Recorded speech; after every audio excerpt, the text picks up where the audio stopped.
In a world full of distractions, there is one big question on every dog owner's lips. How do I become more than just the person holding the other end of the leash? We all get dogs with a dream in mind, a vision of the future. And if right now your everyday reality isn't quite that picture you had in mind, you are in the right place. It really doesn't have to be this way. You absolutely can and will be more to your dog than just the person who gets in between them and the world. The key is you need to be more sexy. More sexy than the neighbourhood cat. More sexy than the jogger in the park. More sexy than that half-eaten hamburger they just found on the floor. And yes, even more sexy than the dog across the road. I'm Tom. And I'm Lauren. Together we're absolute dogs. And you're listening to the Sexier Than a Squirrel podcast.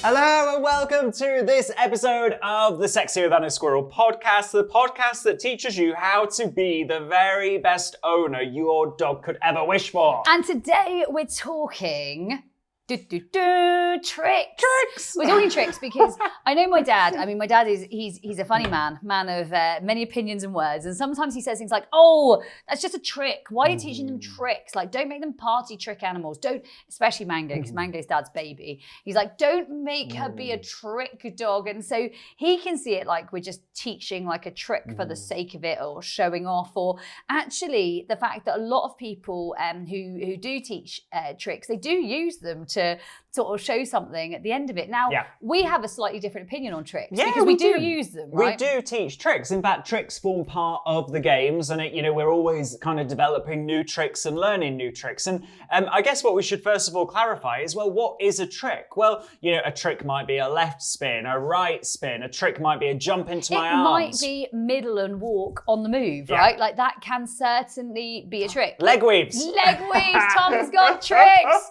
Woo!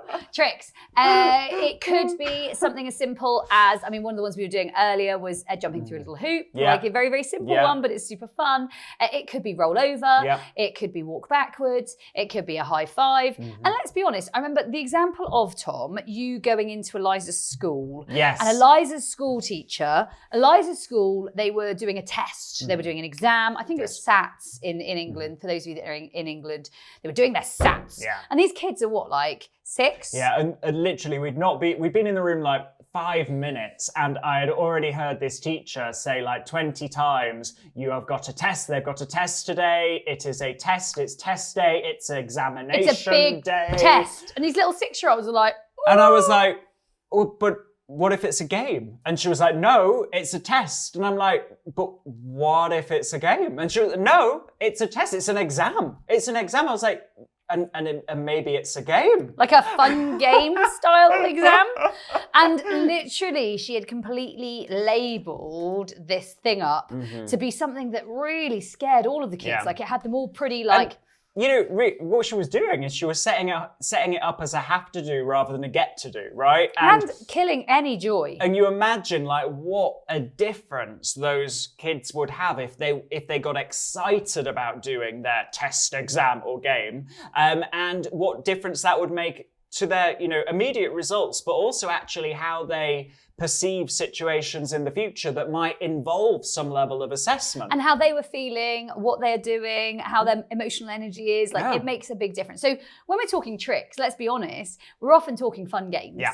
So we're talking fun games with animation that often has a super cool ending. For me, something that's got that little bit of finesse on it. So for us, if I was thinking my dog's, Easy pops her head low, and she loves to pop her head low.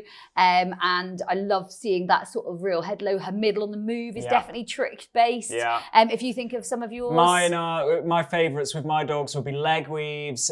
Bet's reverse comes in handy a lot because she's very much fast forward. And if I were to think of another one, Casino's jumping into my arms, very useful. Blink the same, jumping into your arms. Liza's little dog does every trick under the sun, from pirouetting to round poles to through hoops to over poles. Yeah. Literally, we've got a whole array of tricks on our team, and yet we often match the tricks the dog. So that's my first tip, is that actually match the trick to the dog. So if I was to look at little Blink, as much as when I first started with Blink a good few years ago now, I would do something called Sit Pretty.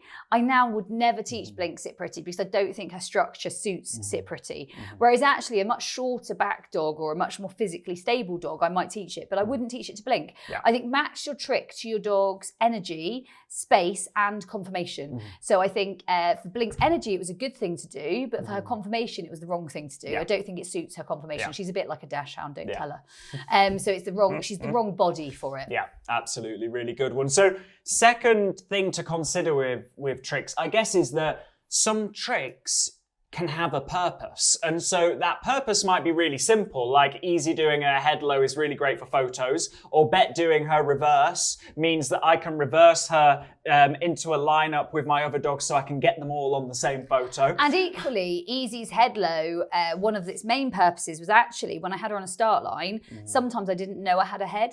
So I'd say to her, lie down, and then I'd say to her, sleepy. And so she had to drop her head again. So I didn't just want her to tell me that she was there. Yeah. I wanted to tell me that she was listening. Yeah. I'm here and I'm listening. I'm here and I'm listening. And then sometimes I'd be like, you're here, go. So I wouldn't always, I'd kind of use it as a bit of a layer, a sort of another game to add on and tag on to the first game that I had. Not a test, I just have to say. And then there might be, other situations like with Casino. I reckon her charge up to me and jump into my arms is more reliable than her recall because it's this experience. She loves it. We've put so much energy into growing that. And so I know I can always get her back by getting her to jump into my arms. So when she is literally gone into little sheepdog world, because she's a proper little sheepdog girl, then actually Tom's still able to get her cognitive and thinking and with him. And that's a joy to behold. I really do love that. So next tip, tricks based. I would say utilize all of your food when you are starting to teach a trick and keep doing that trick. Yeah. Don't sort of start it and then leave it alone. Most of my tricks are, for me, they take a little bit more like rep and rehearsal. So if I'm teaching something, for example, I've been working with rollover with a dog actually, largely because I wanted to play with it with spinal, it's not brave, just to get them a little bit more flexible and playing around. So I've been doing it on carpet with them. And for me, it's something that I try and do a little bit frequently at first. So I will do it like 3 times a day, just to get them to really, a lot of the tricks that I play, they'll have a little bit of complexity in them. And so it's something you rep and you rehearse a bit, like weave poles, for example. I mean, they're not a trick necessarily. I mean, they could be, but for me, they're an agility piece of equipment that I need.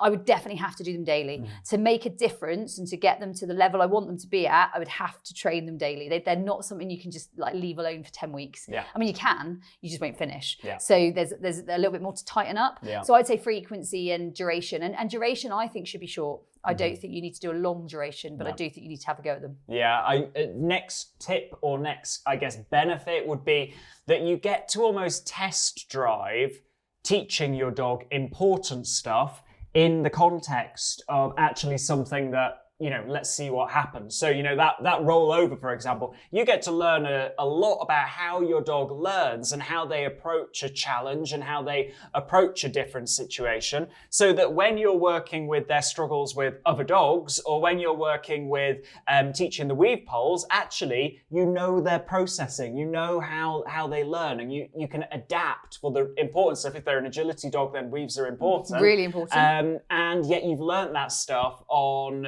things that actually they're nice to haves, not essentials. So I can see real value in tricks there. So next tip, and I think it's an important one, train in every environment and don't train every trick in every environment. So one of the games we were playing earlier was a dog jumping through a hoop. So we were doing dogs through hoops and we were doing dogs through arms and we were doing dogs over poles. But I definitely wouldn't be doing that in the local park because I know if I was doing that in the local park or weave poles, for example, I know I'd attract a lot of other dogs. Yeah. And actually I don't want to attract a lot of other dogs because I don't think that leaves my dog in a particularly confident, happy position. I think my dog would end up a little bit potentially vulnerable. And so I think you've got to think about what you're doing. Whereas if I was doing something like some leg sort of yielding, I was about to call it, some sort of heel, like heel work, so where my dog really is starting to move alongside my leg or middle on the move, I think that could be done in park environments. Yeah. I think it just depends on how much you're going to attract other dogs and other people and being aware of it. And you're highlighting something really important there, that the more tricks you have, the more Just you versatile. can adapt to the situation. And again, you don't realize you need a trick until you've grown it. And then you're like, oh, actually, I can use that here, here, and here. And that's going to get me out of some tricky situations. So, like, for really example, good. in a queue in agility, I've got easy in a lie down and I ask her to pop her head low. Whereas if I ask her to start jumping over poles and arms and legs and weaving and everywhere else, I'm just going to lose her to other people because she's left very vulnerable by that. You're in close proximity to other dogs. Let's not add loads of movement in or spins or something crazy. Actually, when you're not in close proximity to people, those are the times that you could do things like this. Yeah. Next one, guys, and I think this is a really top piece of information, is teach the dog in front of you with the energy that you want. So, for example, I'm thinking casino, one of the first things you taught her was spinning. Yeah. And I think spinning was a great thing to teach her. Whereas Blink, one of the first things I taught Blink was actually to be still. Yeah. So I taught Blink stillness, and you taught, and so my tricks were stillness based. So initially I taught her sit pretty, or I taught her head on the floor, or I taught her a static stand and under your hand. Like when you talk about your tricks, or like and this is kind of growing on what we've already said to you, it's about really looking at that dog and saying this is going to serve them well. So just explain why you taught your spinning. It's kind of like, where do you want to grow them? And so if they're quite a thoughtful dog, and you want to grow them to be more of a doer and more animated, what you don't want to do is teach them some really precise rules-based trick early on, because that's just going to, grow their strengths, and they're already a little bit too strong in that area. So for casino, it was left spin, right spin, multiple left spins, multiple right spins. I remember a friend of mine, she has a dog, this is a long time ago now, she had a dog very, very similar to casino. And what she taught this dog first off was weight. So this dog learned weight. So I was walking with her. Very good at weight. And the dog was about 16 weeks old, 17 weeks old. And the dog was miles away, lying down on a hill. And I said to her, what are you doing? She said, oh, she's just waiting till I call her again. So she called her, she came up, she lay down again. We walked another 10 minutes. She called her, she lay down again. And that whole walk was about lying down, recalling, lying down, recalling, and this dog, she was called Spice. Spice would literally just lie down anywhere, and she'd have to call her. Like, she would not get up. She would just be stuck, a bit like somehow how Bet can do that in a whip sometimes if we're not careful on the movement. And she would just be stuck and glued to the ground. And she'd got so addicted with the rule and the game that she was playing, which was wait for a release cue. And it was insane. Some dogs needed movement. You've got to identify what kind of dog you've got. And with baby Gorse, for example, I identified in her very first boundary session, I literally fed the bed 3 times. I could not get her off the bed. She was so thoughtful and diligent. She's like, I am here and I am on my bed and this is where I am staying and I understand that there are rules here. It's like, no, I've not taught you any rules. I just fed the bed. She's like, no, I know there are rules. I know there are rules. She's like a little librarian, whereas you've got something like Nifty, he's behind the bike shed smoking and actually probably dealing as well, let's be honest. She's just literally out there to create chaos. But you've got different, and you've species. got to identify. Nifty, I'm still teaching her to walk rather than spring chicken bounce. Like that's her main way of moving is like canter on the spot. She'd be a great gymkhana pony, frothing at the mouth at the same time. Whereas Gorse, actually, Tom will work on the opposite. He'll work on getting her to move, getting her to animate. Literally, it's like on the bed, off the bed, on the bed, off the bed. And she, at the moment, her game is hop on the bed, hop off the bed, hop on the bed, hop off the bed. And then I might do a little bit of duration on the bed. But then it's back to, okay, can we now chase bits of food off the bed so that we're getting that balance? And this is where trick training, life is tricks effectively when we think about it this way, because we're getting them to flex certain muscles that they're going to use in day-to-day life. It's like, people go to the gym and they lift weights, not because lifting weights is, something that is part of their job or part of their life. They can lift the shopping from Tesco already. They do not need to lift any more bags, right? Instead, what it's about is actually flexing certain muscles and growing certain muscles, and tricks are effectively that for our dogs, growing certain skills. And I think the biggest thing to take away, guys, is the tricks are fun. They make you laugh. They are enjoyable to see. You'll use them forever. Your dog will enjoy the learning process. You will enjoy the teaching process.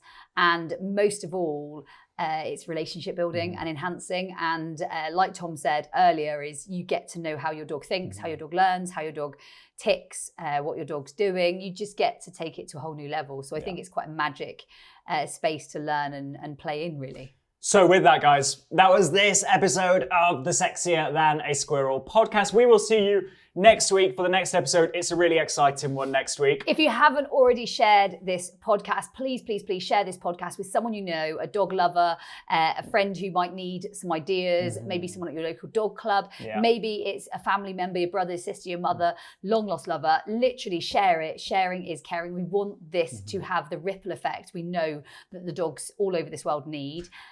Go for it, Tom. So in the meantime, remember, stay sexy. Stop right there, Game Changer. We have something very exciting to tell you about if you struggle with stressful walks right now. So pulling your dog, yanking your arm out of its socket, just basically it's painful, right? Now, it's a struggle that you want to transform. You want to go from pulling on lead like a train to loose leash walking prince or princess, and we've got a solution for you. It is just £27. It's a mini course that literally is going to be your zero to hero of loose leash walking. Day by day, we're going to be showing you the games and skills and strategies that you are going to need to implement to transform your dog's leash behaviour in the next 2 weeks. This is a complete package. You get to keep it for life. Yes, for life. And it's just £27 to you. Access it anywhere, keep it for life, no equipment required, and all you've got to do is go to absolutedogs.me/stop pulling. And yes, it is just £27, Game Changers.